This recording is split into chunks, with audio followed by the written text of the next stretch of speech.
고민하고 고민하던 끝에 아내에게 조심스레 말했습니다. 미안하지만 지금은 아들을 데려올 수 없을 것 같다.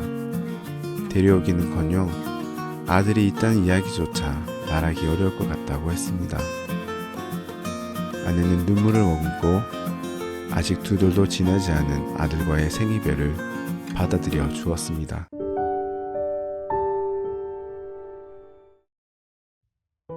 그렇게 그녀와 저는 아들을 필리핀에 둔 채로 한국에서 신혼생활을 하였습니다. 신혼 때 아내와 다툰 적이 있습니다. 다툼 이후 아내가 방에서 한참을 나오지 않아 조심스레 방 안으로 들어가 보았습니다. 아내는 침대에 반쯤 걸친 채 울다 잠이 든 것 같았습니다. 그리고 잠든 그녀의 손에는 두고 온 아들의 사진이 들려 있었습니다.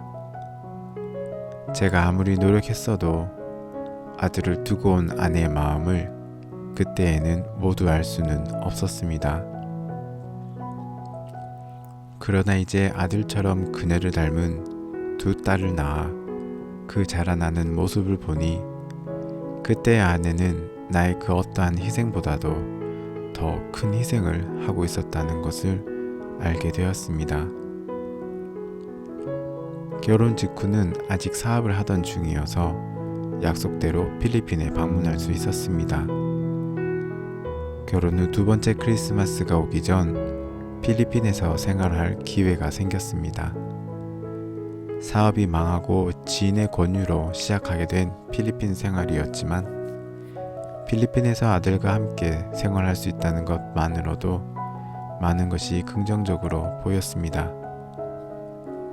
하지만 그렇게 아들과 함께 살 수 있었던 것도 고작 1년 반 뿐이었습니다. 코로나 때 빈털터리로 급하게 한국으로 귀국하며 다시금 아들을 필리핀에 남겨두고 와야 했습니다. 코로나가 뭔지 몰라서 몇 달만 있다가 돌아오겠다고 아들에게 말하고 왔는데 나라가 봉쇄되고 형편은 더 어려워지고 그렇게 2년 반이 되도록 만나지 못한 아들을 2022년에 다시 만나러 갔었습니다. 2022년에 세운 수많은 계획 중에 다시 아들과 함께 살 계획도 가지고 갔었지만 4개월 동안 발버둥 치다 실패만 하고 또다시 빈털터리로 한국에 들어온 게 약 1년 전의 이야기입니다. 처음 만났을 때 만 1살이던 아들은 결혼 8년 차인 지금 벌써 만 9살이 되었습니다. 아이의 기억 속의 아빠는 저라는 사람 한 사람뿐이고 엄마에 대한 기억도 크게 다를 바가 없습니다. 아이의 기억 속의 엄마 아빠는 늘 동생과 함께 한국에서 살고 있었기 때문입니다. 지금의 아빠가 친아빠가 아니라는 것은 아들도 일찍이 알고 있었습니다. 필리핀에서는 드문 일이 아니기에 그런 것이 큰 충격은 아니었을 것입니다. 하지만 엄마 아빠와 함께 사는 동생을 바라보는 그 아이의 마음이 어떠했을지 저로서는 상상이 되지 않습니다. 엄마 아빠와 함께 왔다가 자신만 남겨둔 채 엄마 아빠와 함께 한국으로 돌아가는 동생들을 보는 아이의 마음은 어땠을까? 한국으로 돌아가는 엄마를 붙잡고 하염없이 울던 2 사람의 모습을 지금도 잊을 수가 없습니다.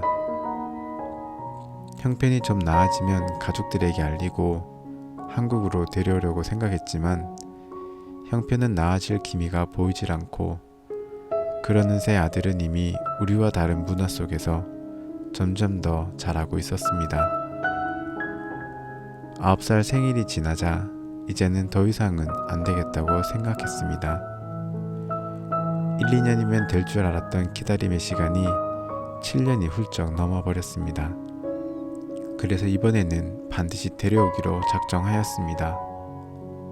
가장 염려가 되었던 것은 어머니였습니다. 결혼 후 7년 사이에 양가 아버지와 저희 할머니, 외할머니께서 돌아가셔서 저희 가족 중 어른은 어머니밖에 남지 않았습니다. 나의 영원한 아군이시지만 한때 결혼을 반대하셨던 어머니께서는 아내가 한국에 들어와 처음 만나시던 날 결혼을 하였으니 이제 내 딸이다 라고 말씀해 주시며 따스한 손을 내밀어 주셨습니다. 그리고 7년이 넘는 시간 동안 여러모로 부족했을 며느리를 한 번도 싫은 내색 없이 품어주셨습니다. 그랬던 어머니께 이제는 아들을 숨기고 있었다는 말씀을 드려야 했습니다. 어머니 가슴에 또다시 못을 박게 된 저희 내외는 그저 죄인이 되어 용서를 구하며 어머니께 사실을 말씀드렸습니다. 우리의 이야기를 들으신 어머니께서 말씀하셨습니다. 남들은 다른 사람의 자식도 입양하는데 며느리의 아들이라면 나는 괜찮다 라고 하시며 오히려 저희를 위로해 주시고 걱정해 주셨습니다. 어머니께서도 아이가 보고 싶으니 한국에 들어오면 먼저 어머니께 데려오라고 하셨습니다.